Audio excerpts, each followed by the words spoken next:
But यहाँ पे तो बेसिक जो राइट्स हैं वो इन्फ्रिंज है। कोई आइन नहीं, कोई कानून नहीं, जिसको जिस मर्ज़ी जगह से उठा लिया जाता है, फिर उसका पूछने वाला कोई नहीं, कोई पुरसाने हाल नहीं। तो इन हालात में आप क्या समझते हैं, अगर आप कोई भी मुल्क अपना मुकदमा लड़ने के लिए तैयार नहीं, तो कोई कोई दूसरा मुल्क किस तरह उसका मुकदमा लड़ेगा। ये इंटरनेशनल स्टेक होते हैं, इसमें अपनी हर कोई अपने मुल्क का मफाद देखता है। इसमें ये नहीं होता कि चाइना हमारा दोस्त है। चाइना आपका दोस्त है, हम मानते हैं दोस्त है, लेकिन पहले आप ख़ुद तो अपने लिए कुछ करें, अपनी आवाम के लिए कुछ करें, अपने मुल्क के कुछ सोच लें, फिर चाइना से भी मदद तलब कर लें। ये तो नहीं ना आप अपने लिए कुछ करें ना और आप सोचते रहें चाइना कुछ कर देगा। बाकी जो आपका जो पहली बात है मोदी। अब देखें इंडिया 1947 से जो हमारा एक ही दुश्मन है वो इंडियन है, और मोदी जो है, जो उसने गुजरात में फसादात किए थे, और जो उसके बाद उसने उसकी जो हिस्ट्री है वो देखी जाए, वो तो मुसलमानों के हक़ का लीडर नहीं तो पाकिस्तान के लिए किस तरह ये आवाज़ उठा सकता है। तो सर शी जिनपिंग या चाइना कौन सा मुसलमानों का सगा है? इतनी उन्होंने वहाँ मस्जिदें तोड़ दी। मस्जिद आप यकीन करें इतना बुरा लगता है ना सुनकर कि वो वहाँ मुसलमानों को दाढ़ी नहीं रखने देते हैं। उन्होंने मस्जिदों को बार्स में कन्वर्ट किया है, इमामों को वो निकलवा कर जो है वो नचवा रहे हैं। चाइना भी तो इतना एंटी मुस्लिम है, इतना उन्होंने वहाँ जो टेरर फैला रखा है। हमारा मीडिया बिल्कुल खामोश है, स्क्रिप्टेड मीडिया हमारा, ताकि एड ना रुक जाए चाइना से। वही मैंने आपसे गुजारिश की, आपने कहा है कि आपने कहा चाइना ये करेगा। मैंने आपसे यही गुजारिश की है कि पहले हम खुद तो कुछ कर लें, फिर ही कोई हमारे लिए आवाज़ उठाएगा ना। अपने लिए हम खुद कुछ नहीं कर रहे और सोच रहे हैं कि चाइना आवाज़ उठाएगा, रशिया आवाज़ उठाएगा। ये पॉसिबल ही नहीं। ये इंटरनेशनल लेवल पे जो एजेंडे होते हैं, हर एक ने अपनी स्टेट को देखना होता है, उसके अकॉर्डिंगली उसने चलना है। अगर चाइना कुछ कर रहा है ना, तो उसका भी इंटरेस्ट है हमारे मुल्क में। उसके अलावा ये आप कभी सोचे भी ना कि चाइना इधर एक ईंट भी लगाएगा। ये जो सी पैक चल रहा है, इसमें भी एक इंटरेस्ट उनका चल रहा है। ये लोगों को सामने आ जाएंगे। अगर मैं उस तरह की कोई बात कर दूंगा, वो आप चैनल पे नहीं चला सकते, आप चैनल पे नहीं चला सकते, क्योंकि जी हमारा तो बड़ा अच्छा दोस्त है, आपने क्या बात कर दी है। इसलिए आप मोदी को छोड़ें, चाइना को छोड़ें, अपने मुल्क के हालात पे फोकस करें, यहाँ पे बेहतरी लाएं, फिर इंटरनेशनल लेवल पे लेके जाएं। सर ब्रिक्स में ना बहुत इम्पोर्टेंट मेंबर है इंडिया, और 5 साल के बाद चाइना और इंडिया का ब्रिक्स के अंदर आपस में हैंडशेक हुआ है, और ये भी कहा गया है कि जो बॉर्डर पे टेंशन्स है ना उनको कम किया जाए 5 साल के बाद। तो क्या यही वजह है कि चाइना ने देखा कि हम इंडिया से अपनी ख़राब क्यों करें, वैसे भी पाकिस्तान बड़ा अनस्टेबल है, तो चाइना ने इस वजह से हमें पीछे साइड लाइन पे लगा दिया? नहीं, आप देखें 5 साल बाद उनका तो शेक हैंड हो गया है। तो हमारे मुल्क में जो सियासी पार्टियाँ हैं, उनका आपस में इस पार्लियामेंट के अंदर शेक हैंड नहीं हो रहा। तो आप सोच रहे हैं कि चाइना या इंडिया हमारे साथ, मैंने कहा ये शेक हैंड करने हो जाते हैं जब देखते हैं। इंडिया देखें, उसकी पॉपुलेशन देख लें, उनका जीडीपी देख लें। अब दोनों मुल्कों की मजबूरी है एक दूसरे के साथ शेक हैंड करना।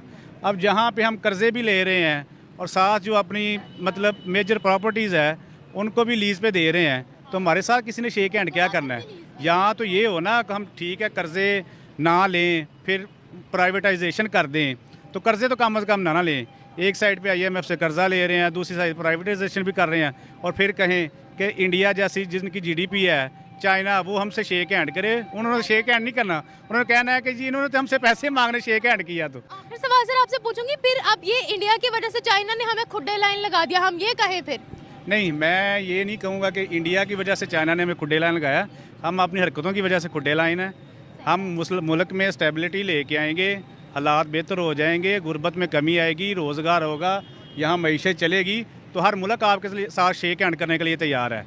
अगर आपके मुल्क के हालात इसी तरह रहे तो मुझे नहीं लगता। आप तो इंडिया चाइना की बात कर रहे हैं, हमारे साथ अफगानिस्तान और ईरान शेक हैंड करने के लिए तैयार नहीं। तैयार अभी भी नहीं। बड़ा अलमिया और क्या हो सकता है। आप जंग करनी पड़े कर लेंगे। आप इंडिया और चाइना की बातें कर रहे हैं, हमारे साथ अफगानिस्तान शेक हैंड करने के लिए तैयार नहीं।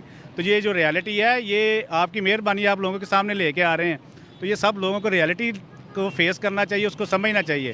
पहले इकोनॉमी, यहाँ पे पॉलिटिकल सिचुएशन को, और ख़ास तौर पे जो आइन का हल कर दिया का इसमें घुसना, ये बहुत ही खतर। पाकिस्तान ने जो है बहुत सारी चापलूसी की, जो है चाइना की बहुत सारी चापलूसी की। रशिया ने तो उसी टाइम ही पाकिस्तान से मुंह मोड़ लिया था जब उक्रेन में जो है, यूक्रेन है या उक्रेन है, जहां पर पाकिस्तान के वेपन्स मिले थे जिसके ऊपर मेड इन पाकिस्तान लिखा था, और पाकिस्तान जब यूक्रेन को जो है वेपन सेल कर रहा था या बेच रहा था, रशिया ने उसी टाइम बहुत सारे फैसले लिए थे कि अब पाकिस्तान, देखिए उन्होंने उस टाइम कहा समिट 2024 रशिया के अंदर हुई है, जिसको होस्ट किया है रशिया ने। पाकिस्तान ने एक एप्लीकेशन दी थी, पाकिस्तान ने अप्लाई किया था कि हमें भी ब्रिक्स की मेंबरशिप मिल जाए। और पाकिस्तान का सदियों पुराना और शहद से मीठा हिमालय से ऊंचा दोस्त चाइना भी ब्रिक्स का बहुत इंपॉर्टेंट मेंबर है, लेकिन कंप्लीटली इग्नोर किया है। चाइना ने ब्रिक्स की समिट में पाकिस्तान को, चाइना और इंडिया का हैंडशेक हुआ आफ्टर 5 इयर्स ब्रिक्स समिट के अंदर, और चाइना ने बिल्कुल इग्नोर किया है, हिमायत नहीं की पाकिस्तान की। क्या इंडिया के अंडर प्रेशर में आकर उन्होंने ऐसा किया है? क्या उनको ये पता था, क्या उनको ये लगता था कि अगर पाकिस्तान की हिमायत कर दी तो इंडिया से कहीं ना कहीं ख़राब हो जाएगी, जो कि अब एक बेहतरी की उम्मीद नजर आ रही है कि इंडिया और चाइना के रिलेशंस अच्छे हो सकते हैं, बॉर्डर की टेंशंस खत्म हो सकती है। तो क्या इंडिया की वजह से पाकिस्तान को खुड्डे लाइन लगाया गया, साइड लाइन लगाया गया? आवाम इस बारे में क्या राय रखती है, आवाम की राय लेते हैं। मिलते हैं वीडियो के एंड पे। हाँ, वो असल में ना, ये देखो, असल में हमारे यहाँ इस वक्त जो गवर्नमेंट है ना वो वेरी स्ट्रॉन्ग नहीं है, ठीक है। ये हमारी मैशत बिल्कुल ठीक नहीं है, वो आपको पता ही है, मुझे बताने की ज़रूरत नहीं है। तो हमारी जो, हम दूसरे मुल्कों में जाकर बेगिंग करते हैं हमें कर्जा दो, IMF की मिन्नतें करते हैं कि हमें कर्जा चाहिए, हमारा मुल्क चल नहीं रहा, कोई इन्वेस्टमेंट ही नहीं आ रही है पाकिस्तान में। लोग बेहिसाब लोग बेरोज़गार हैं और महंगाई इतनी ज़्यादा हो गई है जिसकी हद ही नहीं है। लिहाजा मुल्क जो होते हैं वो उनकी हिमायत करते हैं जो पावरफुल हों। अब देखना हमारे बैंक, पाकिस्तान के पास फॉरेन एक्सचेंज कितना है, तो इंडिया के पास कितना पैसा है इंडिया का, ठीक है ना। तो वो पावर है, वो पावर में है, लिहाजा इसलिए इंडिया जो चाइना वो उसके में ही करेगा ना, हमारी क्यों करेगा। हमें आने बात है ही कोई चीज़, हमने बेगिंग करते हैं, दो हमें पैसा दो, मुल्क चलाने के लिए पैसा आ नहीं रहा, मिल नहीं रहा, महंगाई इतनी ज़्यादा हो रही है जिसका आप बिजली का बिल ही देख लें, कितनी बिजली का बिल, लोग कहते हैं हम खाएँ कि बिजली का बिल पे करें। तो ये हमारी बदकिस्मती है। इसलिए पावरफुल गवर्नमेंट हो तो दूसरे मुल्क आपकी इज्जत करेंगे, फिर कहेंगे भी ज़बरदस्त दोस्ती है इंडिया की, सॉरी पाकिस्तान की चाइना के साथ। क्या चाइना इंडिया से डरता है कि ब्रिक्स के अंदर, आपको पता है सब डरता नहीं है, देखो उसने तिजारत तो करता है ना, उनकी आपस में तिजारत तो है ना। तो तिजारत इंडिया में बहुत बड़ी मार्केट है तिजारत करने के लिए। आजकल जो ज़माना है वो इकनॉमिक्स का ज़माना है। अब जिस मुल्क की माइशत बहुत मजबूत है, दूसरे मुल्क उस तरफ झुकाव पैदा करेंगे। इंडिया तो चाइना की प्रोडक्ट्स को बाइकआउट करता है ना, उनकी तो अपनी तमाम चीज़ें हैं। वो ज़ाहिर ही है, अंदर कोई मतलब बाइकआउट नहीं किया, किया हुआ है। वक्ती तौर पर बहुत बड़ा मुल्क है, चीज़ तो खुद बन रही है, वो क्या लेंगे चाइना से? नहीं जो भी है फिर भी तरक्कात होते हैं, कई दफ़ा जंग के खतरा तो रहते हैं ना। वो हमसाया मुल्क है, हमसायों के साथ तो प्यार मोहब्बत के साथ रहना चाहिए ना। जैसे इंडिया पाकिस्तान है, हमारे साथ उसने क्या किया, इंडिया ने क्या किया? कश्मीर पर कब्जा कर लिया। हाय, छोड़ दे कश्मीर का पीछा, बड़े आगे निकल गए वो। बात ठीक है, वही तो मैं कह रहा हूँ, उन्होंने इतनी तरक्की किया जिसकी आज पाकिस्तान पीछे छोड़ कर रख दिया। क्यों छोड़ा है कि पाकिस्तान मैशत तौर पर इतना कमज़ोर है, वो उसका मुकाबला कर ही नहीं सकता। ये होता है पैसे के साथ। पैसा, अगर आपके पास पैसा हो, हर आदमी आपकी इज्जत करेगा। अगर आपके पास पैसा नहीं है, ये दूसरे लफ्ज़ में कह रहे हैं फुकरी है, कोई आदमी आपको सलाम भी नहीं करेगा, दूर से रास्ता तब्दील कर लेगा, ये पैसा ना मांग रहे, उधारे मुझे। सर एक बात बताएगा कि खबरें पहले हमारी मीडिया पर ये भी दिखाई जा रही थी कि प्राइम मिनिस्टर मोदी पाकिस्तान का साथ दे सकते हैं, कि पाकिस्तान को ब्रिक्स की मेंबरशिप दे दी जाए। ये उनके लिए खबरें आ रही थी। लेकिन जिसको हम कहते हैं कि हमारा वो अज़ल से पुराना दोस्त है और इतना अच्छा दोस्त है कि हिमालय से भी ऊंची हमारी दोस्ती, हमने कह दी शहरक से करीब भी हमारी दोस्ती चाइना के साथ हो गई है। चाइना हमारी हिमायत नहीं करता है, बात नहीं करती। क्या उनको भी पता है कि हम इस वक्त कहाँ स्टैंड कर रहे हैं? उनको पता है कि इस वक्त पाकिस्तान की असलियत क्या है? सारा पता है, क्योंकि हमारी हुकूमत मजबूत नहीं है, समझे। तो इज़्ज़त होती है जिनके पास पैसा हो। जिनके पास पैसा ना, कोई आदमी सलाम करता है, मुझे बताएं, बिल्कुल ही सलाम करेगा। गरीब से गरीब का कोई पूछता है? यहाँ पर सिर्फ पूछते उनसे दोस्ती करते हैं रिश्तेदार जिनके पास गाड़ी हैं, पैसा है, ठीक है ना। पाकिस्तान में बात कर रहा हूँ मैं। तो इसलिए हम बड़े कमज़ोर हो गए हैं, हर लिहाज से कमज़ोर हो गए हैं। हम इंडिया का कैसे मुकाबला करेंगे, मुझे बताएं। करेंगे मुकाबला। आज काश का अगर इमरान होता फिर देखता मैं इंडिया कैसे चाइना कैसे मैच करता था। इमरान खान से डरता है चाइना? डरता नहीं है, वो एक पावर है। इमरान बजाते खुद बहुत बड़ी पावर है, याद रखना मेरी बात। वो एक ईमानदार आदमी। पावर, वही पावर तो जेल में बंद हुई हुई है। दुनिया कौन डरता है इमरान खान से? बंद किसने किया है? बंद किसने किया? हमने किया है। हमने किया है, जुल्म नहीं किया। ये बहुत बड़ा जुल्म किया है। साइम, आपको पता है इस वक्त रशिया जो है ब्रिक्स मीटिंग को होस्ट कर रहा है। 36 कंट्रीज जो हैं वहाँ पे पहुँच चुकी हैं ब्रिक्स को अटेंड करने के लिए, लेकिन अनफॉर्चुनेटली पाकिस्तान इसका पार्ट नहीं है। पाकिस्तान ने अप्लाई भी किया था, लेकिन पाकिस्तान को जो है वो अलाउ नहीं किया गया, इसका हिस्सा नहीं बनाया गया।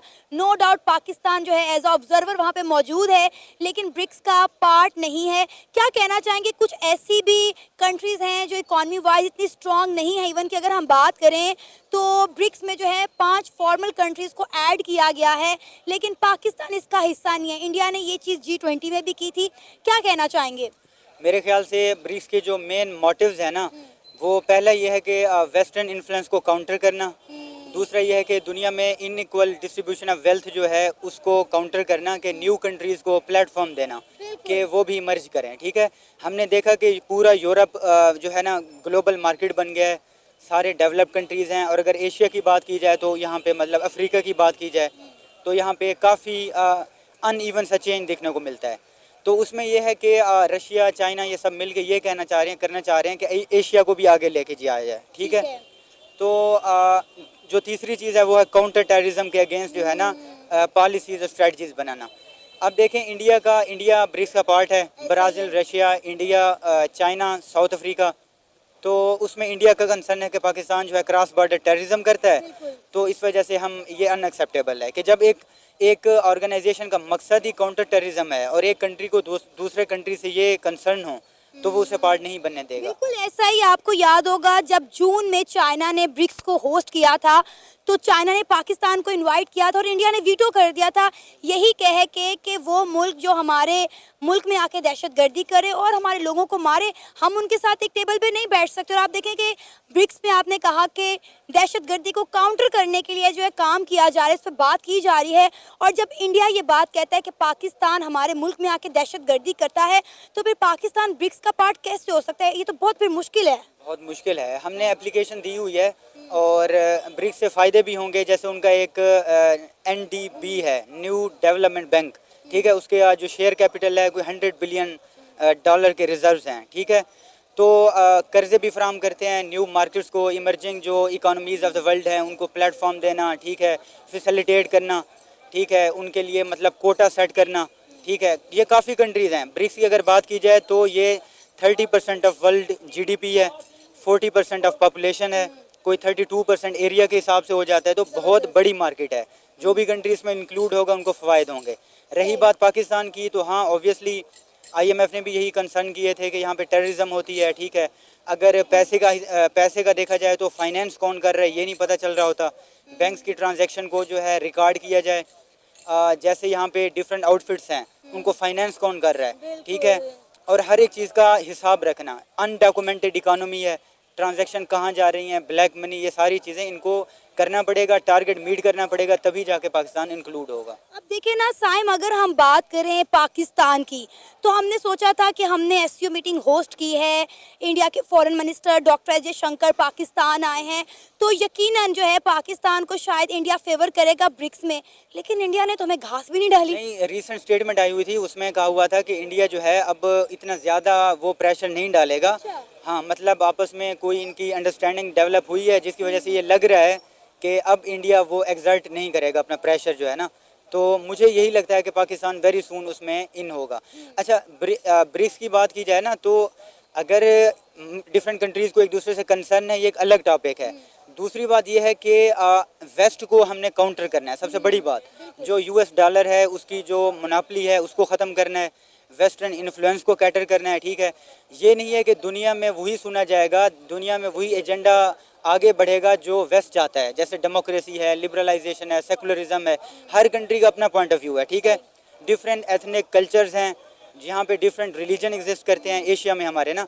तो ये होगा कि जो यूनिपोलर वर्ल्ड है उसको हम मल्टीपोलैरिटी की तरफ शिफ्ट करेंगे।